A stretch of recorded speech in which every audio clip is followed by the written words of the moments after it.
Now come to the point, that is translation, that is protein synthesis. Protein synthesis में जो translation process है, translation is the mechanism in which codons of mRNA are translated and specific amino acid in a sequence form a polypeptide on ribosome. मतलब third stage है ribosome में, कैसे उसको read करके नया प्रोटीन बनने वाला है. So all types of proteins are synthesized by the cell and within itself the intracellularly. तो सेल के अंदर ही हो रहा है, इसलिए बताया जा रहा है कि intra cellularly.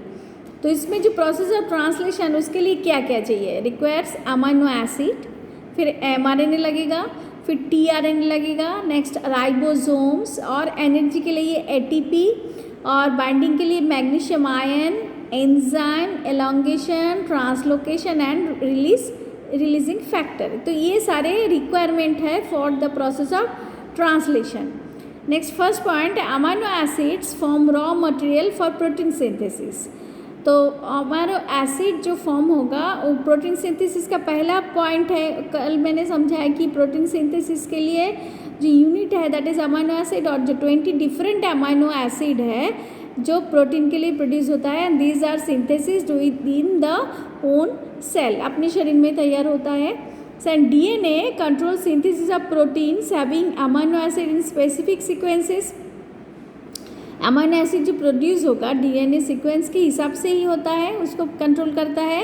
And this control is possible through transcription of mRNA. ये हमने पढ़ लिया ट्रांसक्रिप्शन में कि mRNA जो रीड करके आ रहा है कोड से DNA का, सो जेनेटिक कोड स्पेसिफिक हो गया पर्टिकुलर अमाइनो एसिड के लिए. And third point, RNA serve as a intermediate molecules, क्योंकि DNA से लेके प्रोटीन तक पहुंचने के लिए बीच में कौन आ रहा है? RNA आ रहा है. RNA किस टाइप का है? एक है mRNA और दूसरा है tRNA. दोनों RNA इसमें इन्वॉल्व है. So ribosome serve as site for protein synthesis. इसमें प्रोटीन सिंथेसिस के लिए हेल्प करने वाला है राइबोसोम, क्योंकि राइबोसोम के ऊपर ही प्रोटीन तैयार होगा, सिंथेसाइज होगा. And each ribosome consist of large and small सब units. All of you know ribosome के दो यूनिट होता है, एक बड़ा यूनिट लार्जर साइज और दूसरा है छोटा size. And these sub units occur separately in cytoplasm में, लेकिन ये दोनों सब यूनिट एक साथ नहीं रहता, सेपरेट हो जाता है. And only during protein synthesis this two subunits get associated together. तो उस समय जब प्रोटीन प्रोड्यूस होगा उस समय दोनों एक साथ हो जाता है, और किसके कारण? ये मैग्नीशियम आयन के through this will be unite.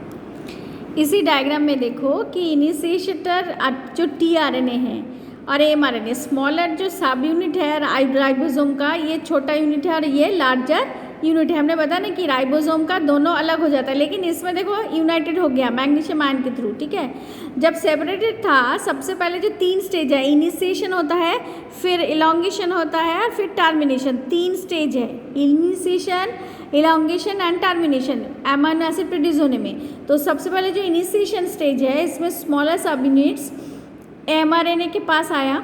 ठीक है, mRNA कहाँ से आया? DNA से आया. mRNA आके स्मॉलर सब यूनिट के पास आया है, और फिर इनिशिएटर, उसको इनिशिएट करने वाला कौन है? tRNA, जो उसको डिकोड करेगा mRNA को, उसमें से उसको आइडेंटिफाई करेगा और फिर उसमें से अमाइनो एसिड प्रोड्यूस होगा.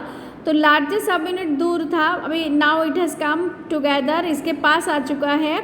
इसमें 3 साइट है, एक है A साइट, दूसरा है P साइट, तीसरा है E साइट, APA. तो इसमें क्या हुआ? फिर से देखो, ये नेक्स्ट स्टेज दोनों जुड़ गए, फिर पॉलीपेप्टाइड लिंक इसके साथ जुड़ना शुरू हुआ. 3 स्टेज में यहीं से पहले यहीं से शुरू हुआ, P साइट से फिर इधर से उसका कॉपी बना, फिर एक के साथ जुड़ता जो लिंक बने हैं, पॉलीपेप्टाइड लिंक एक जुड़ रहा है, दूसरा जुड़ रहा है, तीसरा जो पॉलीपेप्टाइड एक के साथ एक इसके साथ उसको डिकोड करके उसके साथ जुड़ते जाते हैं. और जुड़ने के बाद जैसे एक लंबा स्ट्रक्चर बन चुका है, उसके बाद क्या होगा? It will be detached from the body. फिर से वो सेपरेट हो जाएगा और सेपरेट होकर अलग अमाइनो एसिड बन जाएगा. और ये इसमें से भी दोनों सेपरेट हो चुके हैं. जिसमें हम डिस्कस करें कि ribosome serves as the site for protein synthesis and each ribosome consist of large and small सब units and this subunits occur separately in cytoplasm. और प्रोटीन सिंथेसिस के समय दो सब यूनिट अलग हो जाएगा और कम टुगेदर एक साथ होगा और उसके कारण magnesium ion will help them. Our ribosome has one binding site for mRNA and 3 binding site for tRNA। Ribosome में mRNA ऐड होने के लिए 1 साइट है और 3 साइट है tRNA को ऐड होने के लिए। And these are P site peptidyl, tRNA site, A site जो amino acid tRNA site and E site जो एग्जिट साइट जिस रास्ते से निकलेगा APT।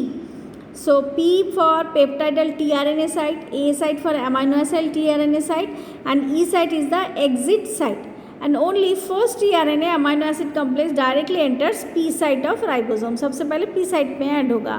Then in eukaryotes a groove is present, groove मतलब एक गड्ढा present between the 2 subunits of ribosome and it protects the polypeptide chain from the action of cellular enzyme and also protects mRNA from the action of nuclease।